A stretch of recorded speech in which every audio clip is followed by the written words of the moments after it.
Let's go to the western parts of Victoria in the Wimmera district now and catch up with the blogger to the Nation and Daily Telegraph columnist Tim Blair. Tim, we've got to make light of some of the difficult situations around us these days, and I wanted to start with you to discuss a difficult situation that occurred in the Yarra Valley yesterday. That shocking fire, we can see it here. I mentioned it earlier. The whole clubhouse burnt down, believed to have been started by a golf buggy battery on the charge.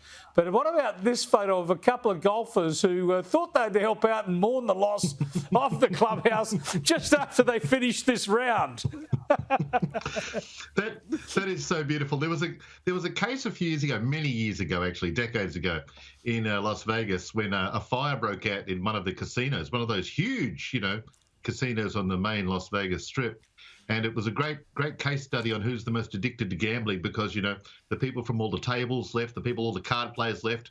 The pokies players didn't leave. They stuck it out right until they were the golfers of that scenario. So, but like it might have been a competition round. You can't bail that quickly, Chris. You know how these golfers are.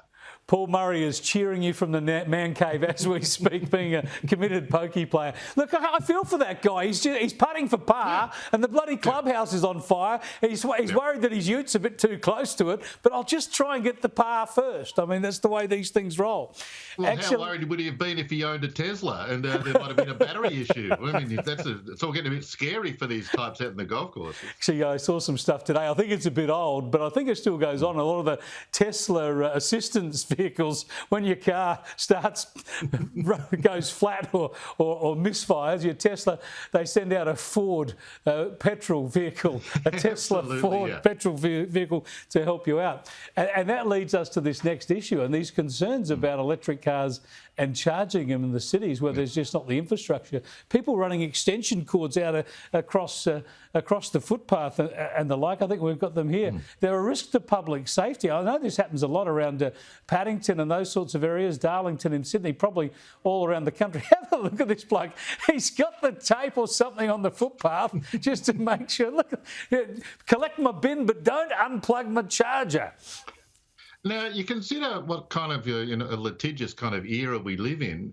You trip over any kind of obstruction. I mean, God, those bins are bad enough. But someone's going to get hit with a mega lawsuit when perhaps a partially sighted person or a blind person even trips over an electrical cord and face plants, and you might be up for a few G's. What about the footpath rage when someone else with a Tesla backs in the other side and unplugs it and gets a free charge on theirs?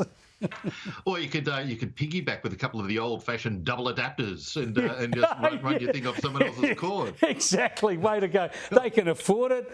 Look, they voted for the Tills. They don't care about their electricity prices. Now, I've also got to get your theory. I know you're a maritime expert and an old hand on yachts.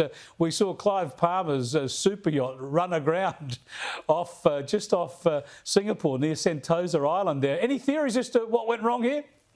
Absolutely. I understand that Clive Palmer at one point did want to build a replica of the Titanic, but the closest he's ever going to get is to sinking something. So well done, Clive. You've at least got that close. He didn't even have an iceberg to blame. It just up and sunk by all accounts. So he's getting closer.